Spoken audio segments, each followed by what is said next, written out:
Hello everyone, welcome to Sanmarga classes. ಯೂಕ್ಲಿಡ್ನ ರೇಖಾಗಣಿತದ ಪ್ರಸ್ತಾವನೆ ಅಧ್ಯಾಯದ 12ನೇ ಪ್ರಶ್ನೆಯನ್ನ ಗಮನಿಸಿ. ಗೋಪುರದ ಪಾರ್ಶ್ವ ಮುಖಗಳು ಯಾವಾಗದು?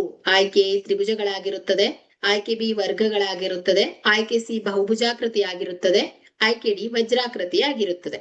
ಸೊ ಇಲ್ಲಿ ಬಹುಭುಜಾಕೃತಿಯ ಅಂದ್ರೆ ಇದರ ಬೇಸ್ ಮತ್ತು ಒಂದೇ ಮೇಲ್ಭಾಗದ ಶಿಖರ ಅಂದ್ರೆ ಶೃಂಗ ಹೊಂದಿರುವಂತ 3 ಆಯಾಮದ ಜ್ಯಾಮಿತಿಯ ಆಕೃತಿ ಅಲ್ವಾ. ಸೊ ಇಲ್ಲಿ ಬುಡವನ್ನ ತುದಿಗೆ ಸಂಪರ್ಕಿಸುವ ಬಿಂದುಗಳು ಸೊ ಯಾವಾಗ್ಲೂ ಏನಾಗಿರತ್ತೆ ಹೇಳಿ, ತ್ರಿಕೋನಾಕಾರವನ್ನೇ ಹೊಂದಿರುತ್ತೆ. ಸೊ ಇಲ್ಲಿ ಬೇಸ್ ಬದಲಾಗ್ಬೋದು, ಅಂದ್ರೆ ತ್ರಿಕೋನ, ಚೌಕ, ಪಂಚಭುಜಾಕೃತಿ ಯಾವುದಾದ್ರೂ ಹೊಂದ್ರೂ ಕೂಡ ಸೊ ಅದರ ಪಕ್ಕದ ಮುಖಗಳು ಏನಾಗಿರತ್ತೆ ಹೇಳಿ, ತ್ರಿಕೋನವಾಗಿರತ್ತೆ ಯಾವಾಗ್ಲೂ. ಸೊ ಹಾಗಾಗಿ ಗೋಪುರದ ಪಾರ್ಶ್ವ ಮುಖಗಳು ಯಾವಾಗಲೂ ತ್ರಿಭುಜಗಳಾಗಿರತ್ತೆ. ಓಕೆ, ಆಯ್ಕೆ ಎ ಸರಿಯಾಗಿದೆ. Thank you.